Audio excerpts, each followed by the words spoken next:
subscribe to Giles and Steve. Right, everybody, welcome back to another match preview. This one is for Burnley versus Sunderland on a Friday night. You'd think with all this time off me and Stephen have had off this channel, which seems as if it's been forever, that we're going to arrange a day where we could both meet up. But no, that's not the case. Us two numpties couldn't organise a piss up in a brewery. There's a few things I'd like to be talking about in this match preview. That is Ballard, injury, Gelhardt's absolute worldy goal in training, Dan Neil's new contract, you name it, there's absolute all sorts to get and be talking about. Also the shirt giveaway. Please, if you didn't want the shirt, didn't comment the score prediction. Just comment something else. Call us a dickhead or something, you know what I mean? But didn't put the score prediction if you didn't want it. So before we get on with Sunderland, I want to talk quickly about Burnley. Jesus, what can you say about Burnley? They're absolutely flying this season. They started off the season not so good. It was a slow start, but then once they got the ball rolling, they've been unstoppable ever since. I know they did have a shock result at Sheffield United and they got beat 5-2. In the last game, they did get beat off Man City 6-0 as well. But listen to this, man. Listen to this crazy, crazy stat. And this has got me worried a little bit, considering we've just picked up an injury to probably one of our... Well, I'm going to say one of our better players this season in Ballard. Our centre-back, in the last 10 games, they've scored 21 goals, which is unbelievable. And not just that, they've only conceded 4, which is, again, credit to company. He's got his defence rock solid at the back. And he's obviously, they're scoring, not just the strikers, they're scoring all over the pitch. Listen to this, man. The top goal scorer is...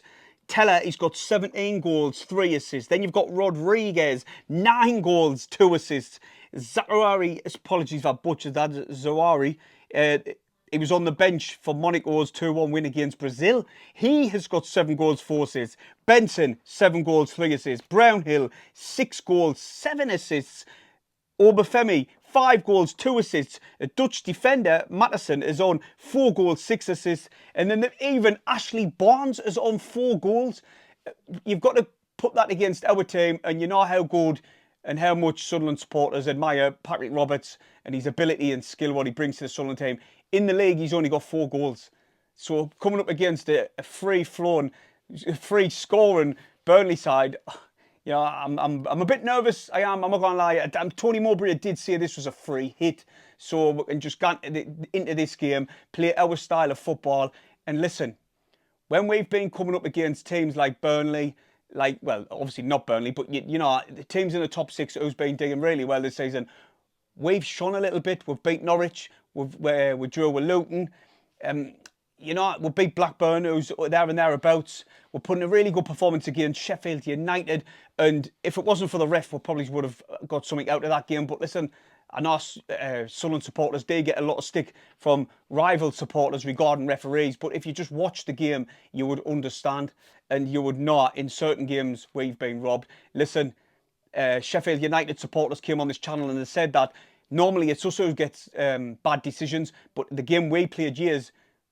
It was a refreshing change for it to be on the other team, meaning Sunderland, and it seems as if more games than not, the refs are against us.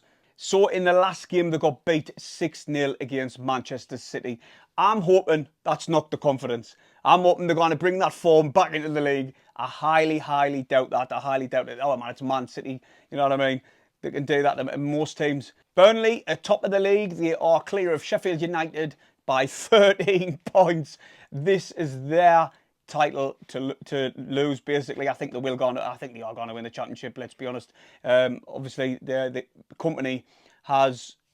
Yeah, he shipped a lot of players out at the start of the season, and he's recruited really well. So credit the company. Another stat what Sunderland supporters probably didn't even want us to say.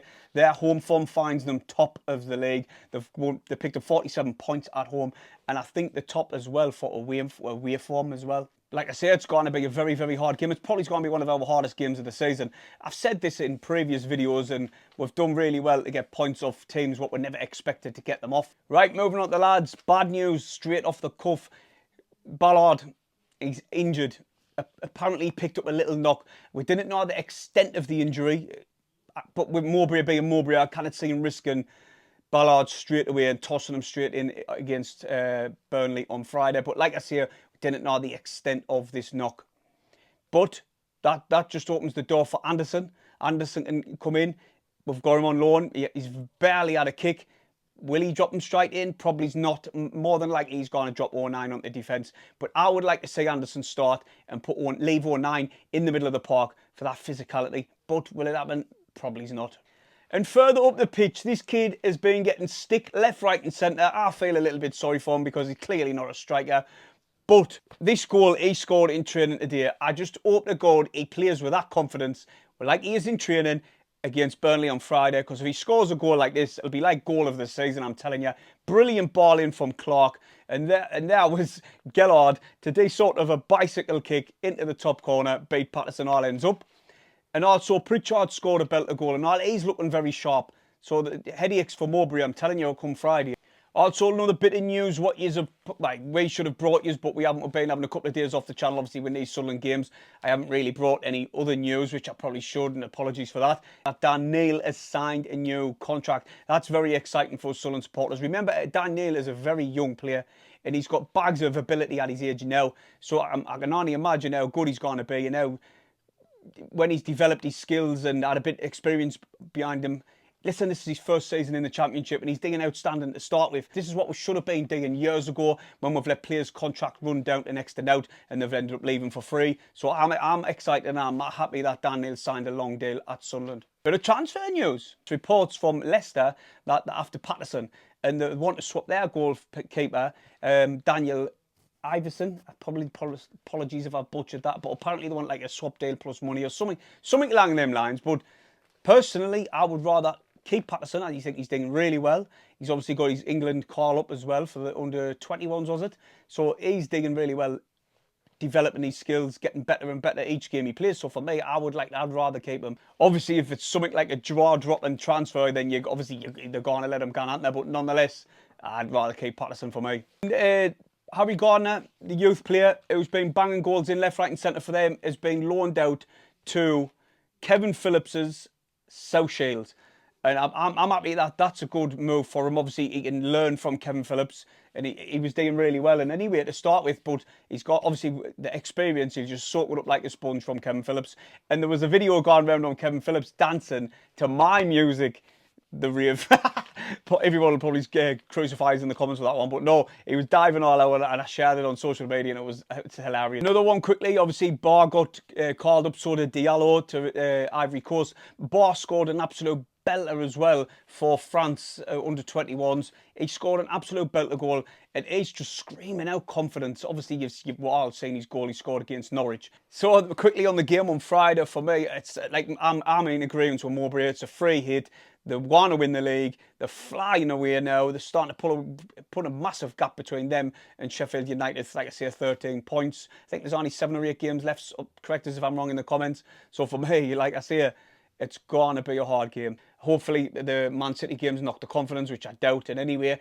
But listen, we tend to play better when we come up against teams like Burnley, like the Sheffield Uniteds. We do play better against footballing teams. It's going to be a very hard game. I didn't even have to tell you that. You know yourself how hard this game's going to be. They scored 21 goals in 10 games, conceded only 4, so they're solid at the back. They play free-flowing football. It's good on the eye. It's going to be a hard game. But hopefully they've took the 6-0 defeat against Man City and they've took their knocking confidence and they bring it into the game on Friday. It's not going to happen. Company will not allow that to happen. And I think he'll have drilled them all week. I agree with Mowbray. I think it is a free hit, so to speak. Yes, it would be nice to get the win and get the points on the board, but listen, it's a really hard game. They're not top of the league with 83 points for no reason. But like I say, we come up against, when we play teams in the top 6, we tend to play better. You know, our flair players like the Clark, the Roberts, the Diallos, they tend to play better.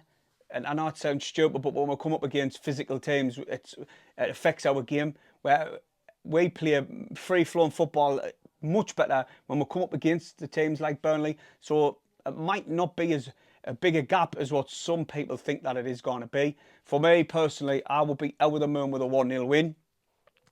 But I'm going to go for a 1-1 draw. That's my score prediction. Remember, the shirt's still up for grabs. We've got 2 more shirts coming and all.